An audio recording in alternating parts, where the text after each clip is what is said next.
Welcome back, friends, for part 2 of day 2 of the Community Hangout. Unfortunately, we had a little hiccup with the computer, so we had to reboot, which created a second stream. Anyway, if you're here, you're in the right place. If you're not, and you're watching this in VOD, I'm sorry, we had to cut. But guess what? I'm putting the link in the other video, so if you're watching this later on, everything is in order right now on the playlist. My name is Manuel Sensili. I'm your streaming producer for today. And we had a jam-packed agenda so far. Yesterday we did 6 hours of live stream after the keynote. And today we planned for 5 hours of content. We have about 2 more hours to go. And we're still in the Midwith Unity segment, but this little portion here is about accessibility. And I'm actually joined by our dear friend, Bianca. Hello. Hi, nice to be here. Good to see you. I'm so happy that you'll be able to join us today. Yeah. Just before we move in, guys, look at what I just got. It's a Discord blue duck. You know when you're a developer and you're stuck somewhere, like actually like debugging and stuff, having the duck, you can ask it questions. That's kind of like the lore behind software developers. Well, Discord get me a blue one. Thank you, Anthony. Back to accessibility. So Bianca, how did you actually got into the concept of accessibility? Where did this passion comes from? Mm-hmm. So I did not mean to go into this area. It happened that in my previous workplace where I worked at a language learning application, I was tasked with the goal of making the app accessible. We had no idea what that meant at that time and what we wanted to do. So I went and researched and learned so much about it, and I got hooked into it, working on it. I think part of this is because my whole life I lived with a person with a disability. My brother has Down syndrome, and so that's him on the photo right now. Yeah, exactly. What's his name? That's me and my brother, Mihai. Oh, Mihai. Yeah. Nice to meet you, Mihai. He's 1 year older than me. We went at school. We went over in the same class. So it was. I got to see the challenges and how and learn what they got to be closer to a person with a disability and experience that firsthand. So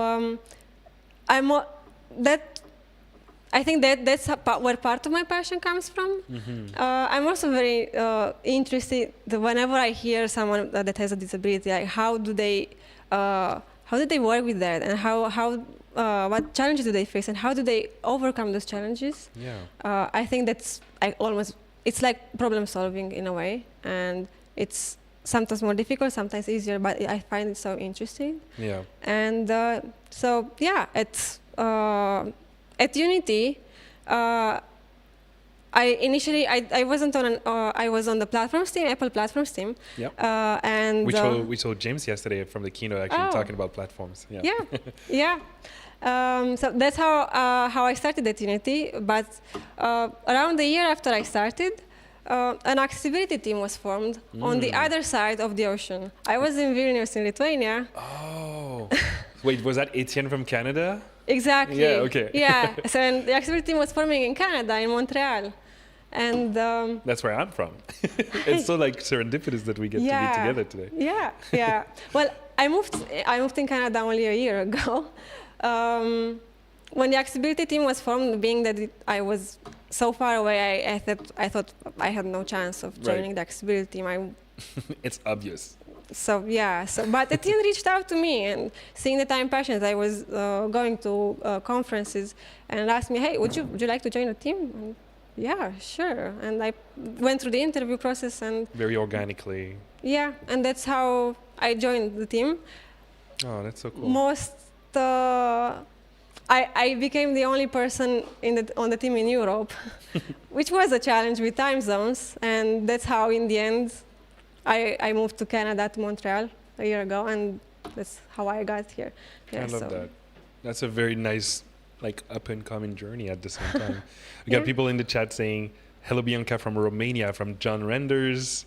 Got a couple friends that actually stayed during the little hiccup. That's so cool. So the Bull said that he has a meeting. We'll see you back shortly. Awesome.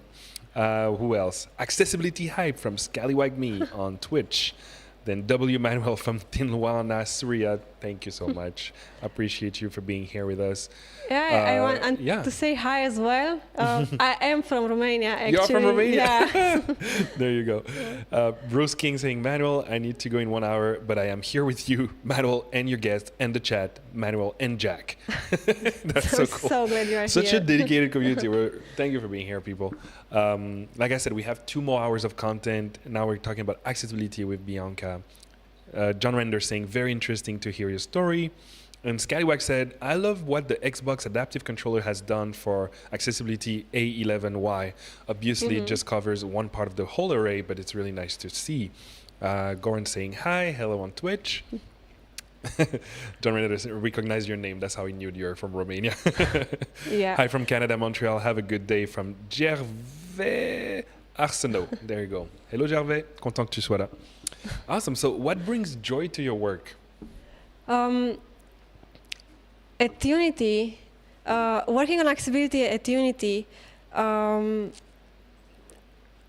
doing this brings accessibility, makes it reachable for more people, because some accessibility features take a lot of effort to implement, and it's not easy for small studios. There are the AAA studios, they have the resources to do it, and they do it, but the work I do at Unity, I think I can bring that to more studios and make accessibility accessible, democratize accessibility, and have an impact on the whole gaming industry. That's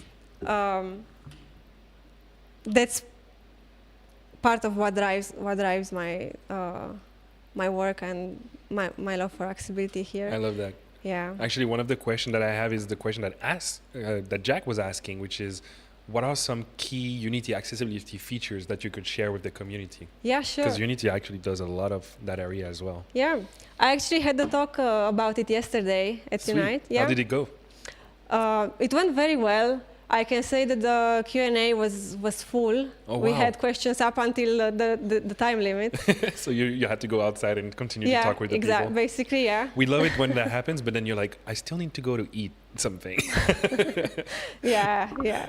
We manage. That's awesome. So yeah, we actually released a lot of accessibility APIs in Unity 6.0. We released native screen reader support Yes. on Android and iOS. And in Unity 6.3, I'm happy to say that we extended that to Windows and macOS. Sweet. So the desktop platforms finally have the native screen reader now support. Exactly. Sweet. And that was one of the big challenges of developers who wanted to make their apps accessible. Screen reader support takes so much time.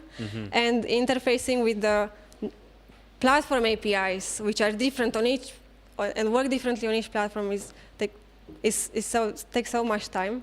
And in Unity, we created this API, and you use one API, you write it once, and it works on all of these platforms. It integrates, and so yeah, that's one thing. And it works with any UI system, right? It works with any UI system.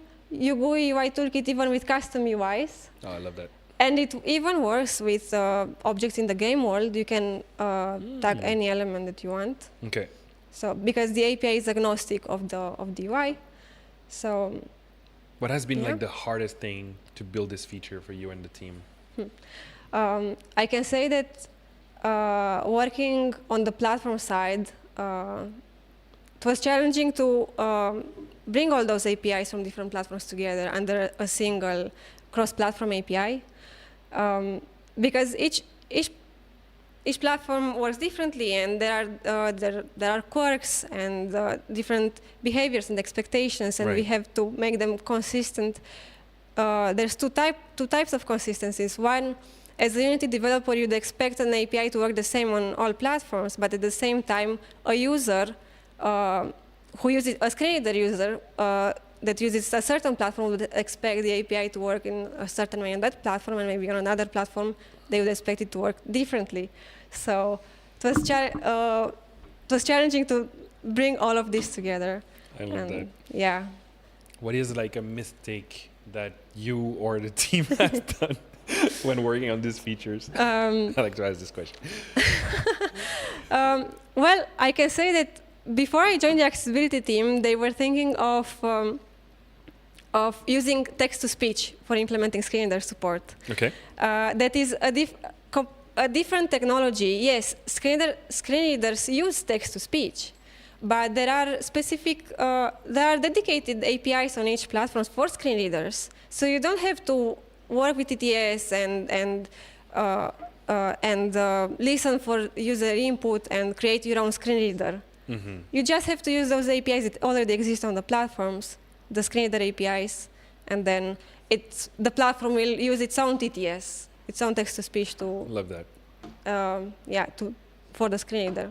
Any lessons from having worked on that? Well, I did learn to collaborate with so many teams and people because accessibility touches so many areas. Right. And it's not just screen readers or it's not just UI, it's audio, it's input. Hardware, yeah, exactly. And so also we had to collaborate with the platform teams working on these platform features. And I loved this, getting to meet and collaborate with people from all the offices. They give you a chance to kind of collaborate with all of the Unity developers from all around the world. Exactly. And I guess also just the workload of the project as well, and you wouldn't be there without having had that opportunity. So it's great to see how that translated. Oh, definitely. And through accessibility, I got to speak to various events because I want to spread the word about accessibility and about how Unity can help you make your apps accessible. So I went to events. I learned public speaking. Right. That's why I am here as well. Yep. So that's another thing another set of skills that I gathered. I love it. Yeah. So you were not a public speaker before this project. That's I crazy. was not a public speaker. What would you say is the future of accessibility at Unity? If you can give us a glimpse of what's to come. So there are so many things we could do. And right now we are talking with customers, with developers. I am reaching out, doing some research because we want to prioritize, and based on what's most important to you and to the community, and implement those features first. So we are currently in a research phase. We kind of have an idea of what we would like to do, but we want to confirm our ideas, validate it with the community, and and continue with something that's most relevant. I love that. For devs. There's a quick question on Twitch from Scallywag. Is adding area attributes to UI Toolkit in consideration?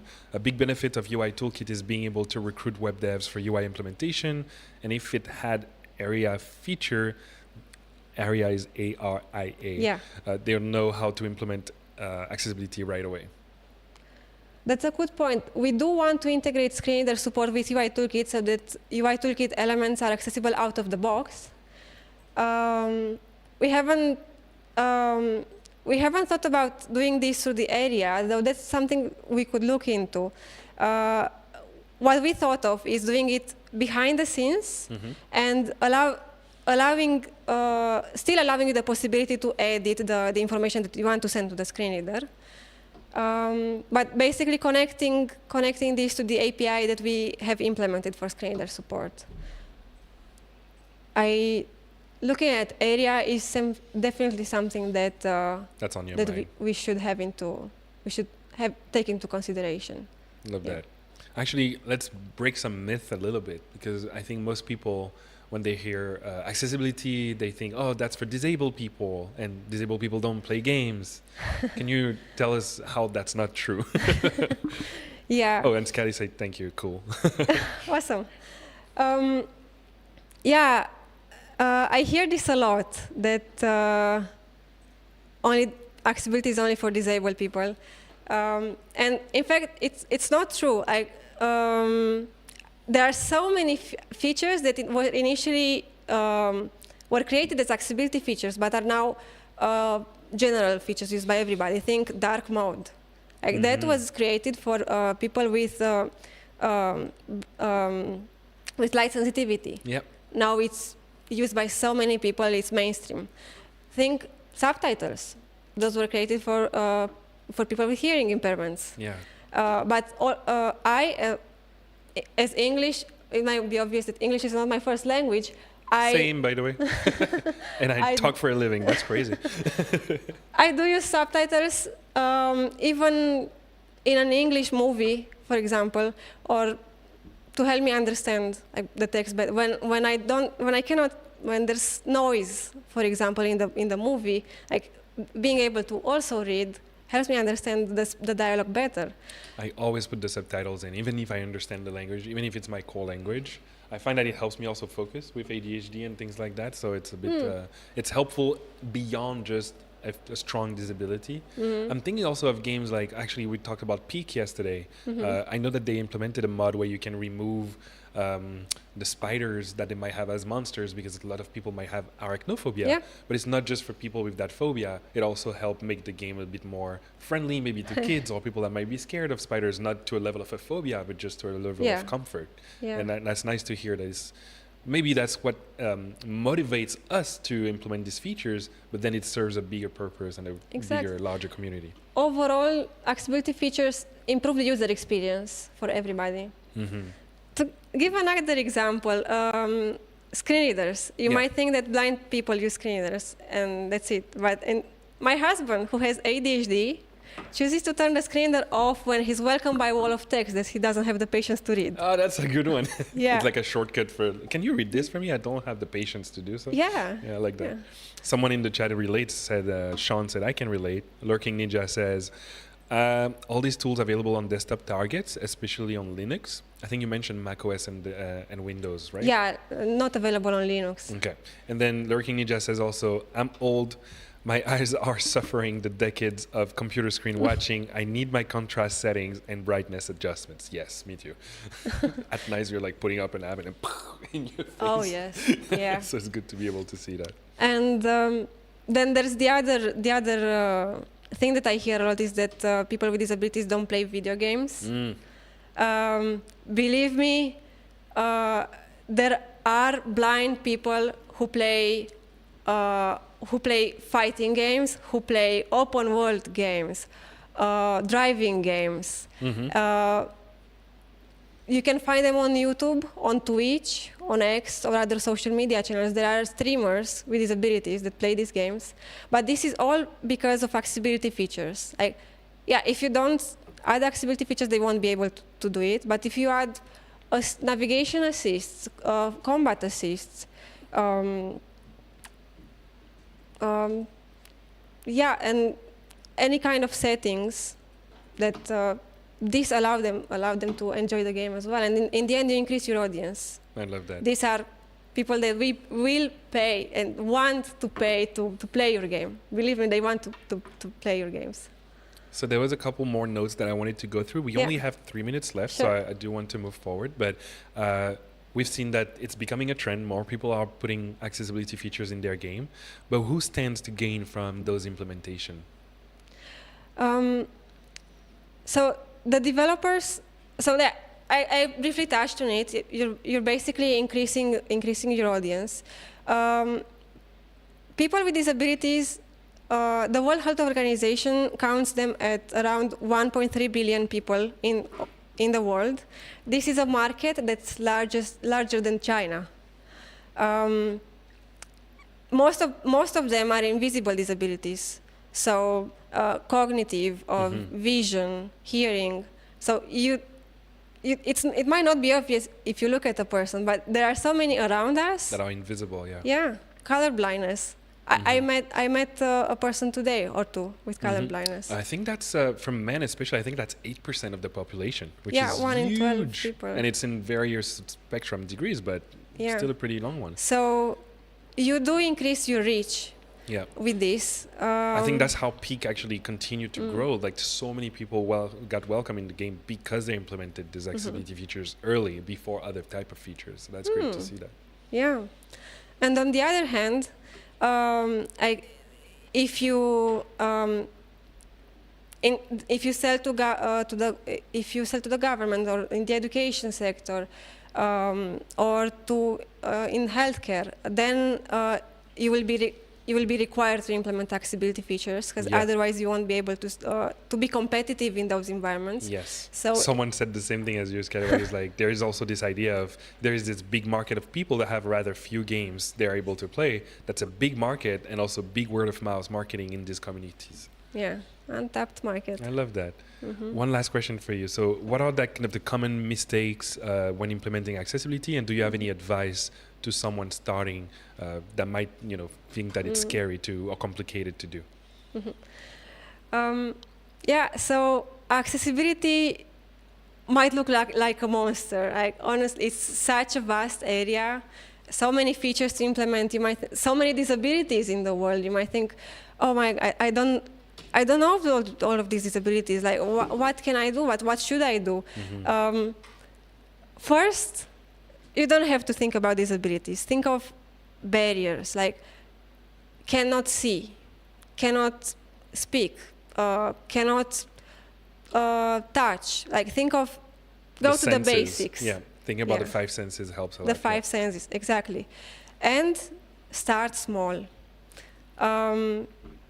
Increase your contrast. Increase the size of your texts. Make sure that they're legible. So there's little things you can do. Take it small, and be prepared to fail. You will try again, fail again, and in the end you'll succeed. There won't be a clear path, and don't strive for perfection, because there's always something better you can do. Well said. Yeah. Thank you, Bianca. That's such a nice message. Last post from this Scallywag on Twitch. An interesting area of accessibility I had with a game I was developing is someone saying they are left-handed and our MNK key bindings didn't work for them. And there's a large number of left-handed people in the world. Yes, my wife is left-handed. You are left-handed. So, yep, of course, custom key binding can help solve that. But even then, maybe provide a default scheme for left-handers. We need more left-handed tools. I just learned that scissors are not ambidextrous tools. Yeah. It only works for right-handed people. So most scissors is just terrible for most people. I can tell you that, yes. I also avoid repetitive movements when possible, or just provide setting for it, says Lurking Ninja. And Sean said, also other senses usually get stronger. Well said. Well, that's about it for our segment together, Bianca. But it was so lovely to have you. Thank you so much for your time, for suggesting to do this. And I think maybe that could build up to having you on the live stream again, maybe a follow-up from your talk or something again about the next features that are coming in. I'd be happy to do it, yeah. I would love that. I think the community really resonates with your message. Lurking Ninja saying, because I also have carpal tunnel syndrome, Scallywag, oh yeah, I accidentally used left-handed scissors and I felt like a toddler not being able to use them. That's what happened to me. My wife was like, look, try that. And I was just stuck. Thank you, Bianca. Have a great day. And we'll welcome our next guest after that. Thank you. Thank you very much. Right now, we're going to get the people from SYBO, which have made Subway Surfers. I don't know if you know this game. It's one of the OG games made with Unity. It was one of the best games that I've ever played when I was younger as well. And it's also one of the, I think, most popular games in the world, where we get their actual developers there on stage in a couple minutes. But before we do that, let me just see if we don't have any question in the chat. And again, a reminder, my name is Manuel Sensity.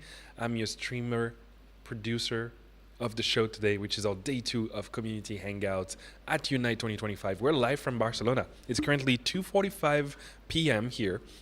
Maybe the West Coast is slowly waking up, but people are joining us from everywhere in the world. If you're joining us just right now, or if you've been there from the beginning, drop your location in the chat. I would love to know where you're joining us from. I would love to know the biggest size of our community all around the world, and just knowing where people are joining us from. And we got about 2 more segments. So we're closing up this Made with Unity segment with SYBO, and then we're going to get with the advocacy team for the last segment before we wrap up. I see Scallywag is from Austria. Hello. Stockholm with Lindelius. Perfect.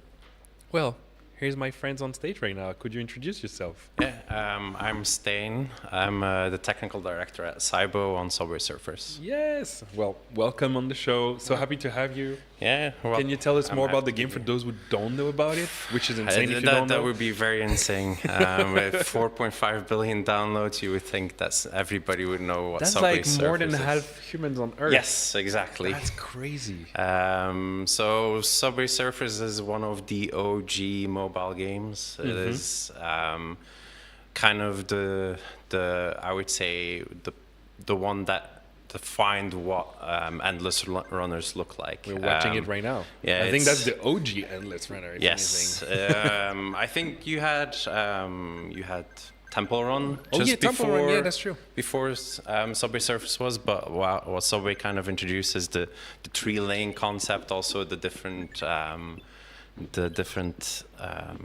power-ups that there are with like the jumping and even the jetpacks and stuff like that. So yeah, Scallywag saying, yeah, Temple Run was before. I've played so much of both those games. yeah. Just watching the visuals right now is just bringing back so much memories. Yeah, exactly. And even that one is also in the OG Map. team, which is Copenhagen based, because SYBO no is way. a studio from Copenhagen, just like Unity. Like Unity, yeah. Originally originates from you. So From there, cool. and that's really also why there is such a good relationship between SYBO and Unity. I love would that. say. Well, hello to all our friends in Denmark. So happy to have you today. What can you tell us about the studio then? The story, maybe how it came to be. So SYBO stands for Sylvester and Bodhi, who are the two founders. They originally made a student project, an animation movie about a kid that went to tax subways or trains really, and gets chased by a guard. So really all the basic symbolisms that exist within Subway Surfers originate from that animated student project. Wow. They then made a prototype utilizing Unity, and I think if it wasn't for Unity, they were never going to be able to do that. But with that prototype, they kind of the initial ideas of the 3 lanes, it looking like what they also knew is the area where they grew up in Copenhagen, the train yards and the even the walls that come in a bit like that. So there's a lot of culture in the Yeah. game itself, from the Yeah, architecture, exactly. the tools, the assets. That's pretty nice. So they made that prototype and then found the developer to work on it together with, and kind of the rest is a bit history on that. I love that. So funny, actually. John's in the chat saying, "Oh, I didn't know it was made with Unity." I didn't know neither until we put this together. I should know, but I did not know. And that's a lot of games. I think that are successful in the OG days were made with Unity, and it's really cool to see the longevity of this game. Like you've been out there for so long. Yeah, it's been 12 years now. No, Wow. I have more, 14 years. 2012 is when we released originally. We celebrated our 10 years a few years back. We did a lot of stuff also with Unity to kind of identify that collaboration that we've had over the while, working on some initial features even that we tested out live really in a lot of ways. So cool. Yeah. We have people joining us from Kansas, from France, from Canada, Montreal. Hello, Gervais again. People from Munich. HP Griff in France saying combien? I had no idea it was made with Unity. Yep, there you go. Yeah. Awesome Unity I from would say Sean. that's a lot with a lot of different games that you don't know in advance that it's Unity really. And it's kind of cool. Like leave it a surprise a little bit. Yeah. Yokukush joining us from South Africa. Team Vivid saying, "What do you think about that AI Subway Surfer HQ video remix?" If you want to comment on that. I actually don't know if I know it. Well, we don't know what it is, Team Vivid. I know our marketing team probably knows a lot about it. Like they're very into a lot of the virality about Subway Surfers. I think it's one of the biggest strengths that we've also had about being able to share a lot of that stuff. So it's a thing that our marketing team also tries to pick in a lot and follow kind of like the culture. Yeah, exactly. Like a lot. Like TikTok is a big venue for us to kind of try and gather an audience and and talk to our audience about some of the cool stuff that we have, and a lot of even collaborations with really big I love that. people. We have a very interesting message from S4 Naps on Twitch saying that basically your game inspired his living right now. It flooded the market with versions of Endless Runners for years. Yeah. Since 2019, he's released 84 Endless Runner mobile games. And he accidentally, people accidentally purchasing in-game items, which make it a living for him right now. No way. That's So, awesome. There you go. Like Yeah. the story from one game sometimes can inspire other people. So that's pretty cool to see. Another question for you. Would you explain to us what is the current focus for the studio right now for SYBO?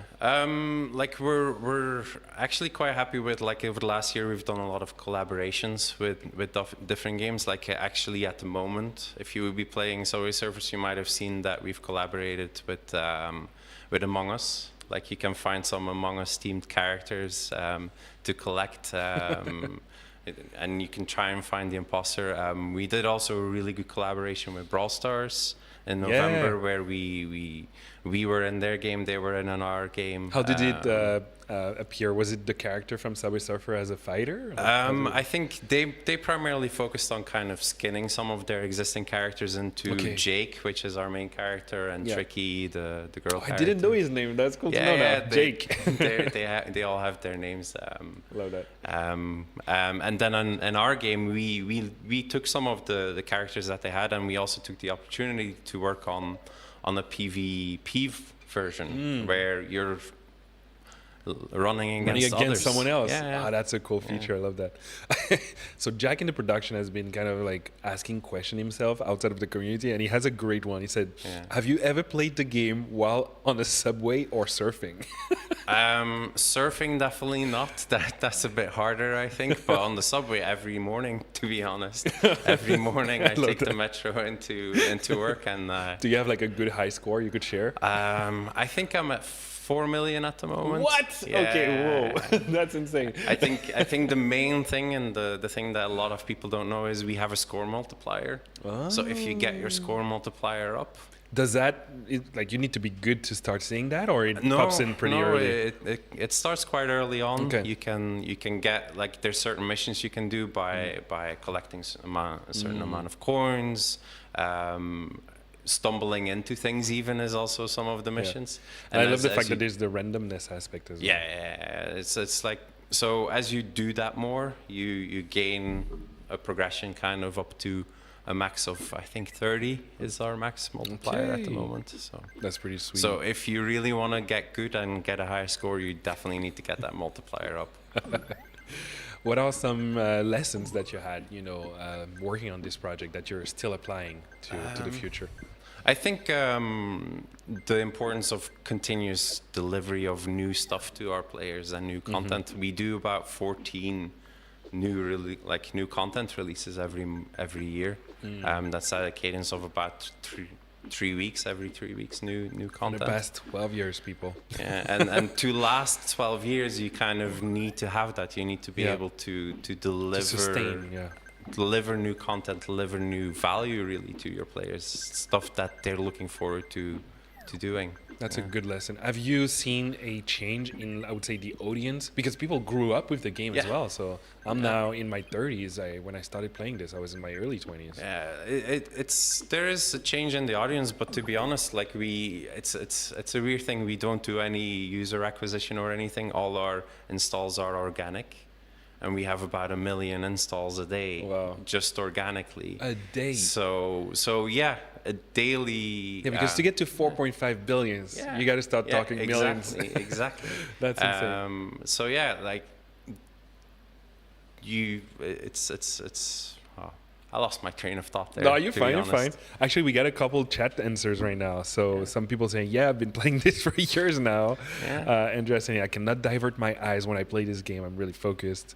Jim Doe 9763 saying, "Hello there from YouTube."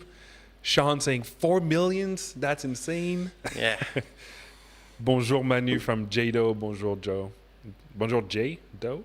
And then Sean saying 1,000,004. There you go. Well, Next question for you. What opportunities or challenges are you paying attention to this year? I think, like, even though we've been delivering a lot of content to our game, we can be better at how we do that, I think, on a technical level then. Like, as a technical director especially, I think very much about the technical side of things, and there's a lot we can do about our tools. I'm actually quite excited about a lot of the stuff that I've seen in the Unity roadmap coming up around that. That will help us out a lot. So I'm really looking forward to explore some of those to make it even easier, and that we focus less on doing the work to get there, and just focusing on the actual content that we give our players. I love that. Yeah. It's a really good message. Anything that you would like to share with the community while we have you? Yeah, not sure. I would say, like, make games that you love. I think that's also kind of what SYBO started as, is like, the passion hey, project. we loved this idea. We found a cool, interesting niche, and that passion kind of still to this day comes out. Our artists love working on the new characters, coming up with all cool new ideas. Yeah. So if you love what you make, I think you'll get quite far. Love that. We have people joining us from Chile. They're part of a video game dev workshops. Hello, Pablo Andres Lopez Aravena. Greetings from Chile. It's super cool to see people from all over the world joining us. We're now with SYBO, actually talking about Subway Surfers and the studio behind. Yeah, I have a couple questions for you. So you just explained a little bit of that kind of like future aspect. Yeah. But what did inspire the game initially? Like the early games that might have been in your head that was like, oh, I like this idea and this idea. So I think like the phone was a brand new thing at that point. Yeah. Like 2008 the touch was feedback the as well. was the first time even that the phone came out in Denmark, the iPhone. Right. And so the main inspiration was, hey, there is something here that we can work something on there, as well as this IP, this idea of having a character that kind of work like in the graffiti style of things, the more counterculture in some way or form of that a bit, the underground a bit. I think that inspired them to create that game. It definitely inspired me to wear more hoodies and caps. Yeah. Love that. I Dev, hello, welcome back again. Happy to see you for the second day of the Community Hangout. We have Xendudex asking you, what aspect of the game is, in your opinion, is most important at the beginning of a new project? It depends a lot, I would say. Like, in my opinion, if you know in advance that you want to make a game that will be live operable, it's surprising how many people forget then that is an important part, and you should probably at least set yourself up to do that really well from the get-go, because there are a bunch of things in how you can start architecting your game that might not might prevent you from doing that in a good way later down the line. But if you don't think that that's a good idea, or if live operations is definitely not going to be part of what you want to do, then I think in my opinion, it's what differentiates your game from another game that does somewhat the same. I think for Subway Surfers especially, that came down to how can we differentiate us from the existing runners that are here.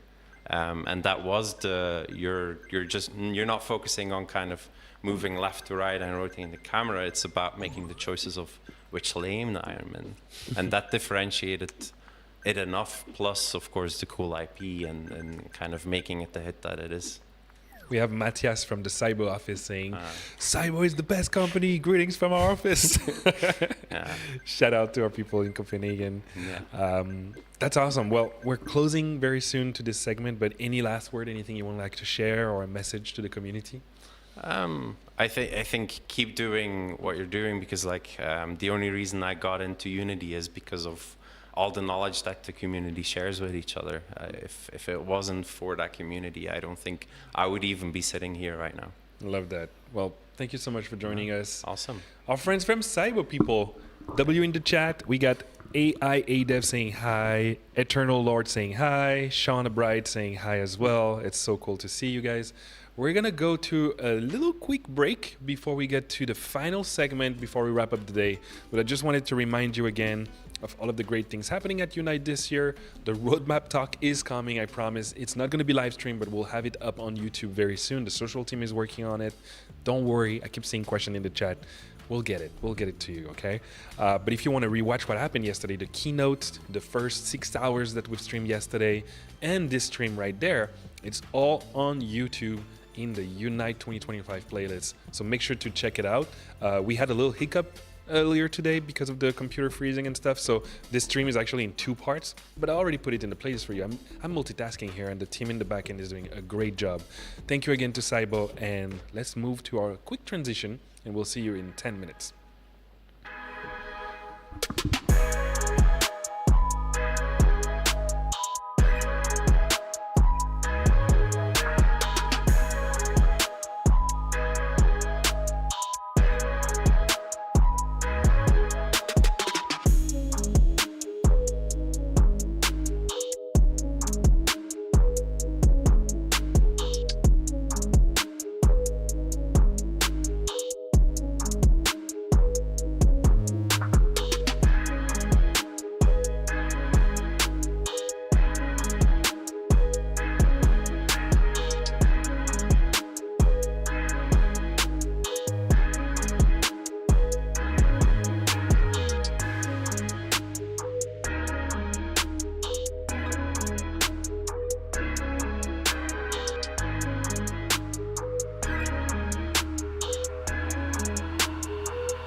Welcome back, friends. This is the last segment of our second part of the second day of Community Hangout at Unite 2025. We're live from Barcelona. It's 3 p.m. 15 right now. Wherever you're joining us from in the world, please drop it in the chat. I would love to see where the community is based. This is Unite. We're having fun. 6 hours of live stream yesterday after the keynote, 5 hours today. It's been a marathon. I had my coffee. I feel ready, but I'm not alone. We have two special guests joining me right now from my own team, Juliana and Bradston. Hello, friends. Bradston, this is your second time on the show, so you already know. You already know. Look, I dropped the hat today, man. I had to. I had to. No. Hey, I got I'll do the reveal. It's all W matted hair, here. Bradston. In the mirror. Yeah, let's put that back on. HP Grip saying he's back. Yes, he is. Hey. Guess who's back? That's Bradston. Okay, stop. Back That's again. as much rap as I can do. Juliana, hello. Hi. I'm so happy to have you. everyone. For those who don't know, Juliana has been the person behind the reason why Discord, the Unity Discord, works and why it's such a good place to be. She's one of our friends. And today we're going to be talking in this segment about the work that the advocacy and community teams are doing for you guys. And kind of celebrating also that, in the way that we've been pushing and like the community itself, basically. And we have a lot of cool news about the Discord. If you've not been there in a while, you're in for a treat.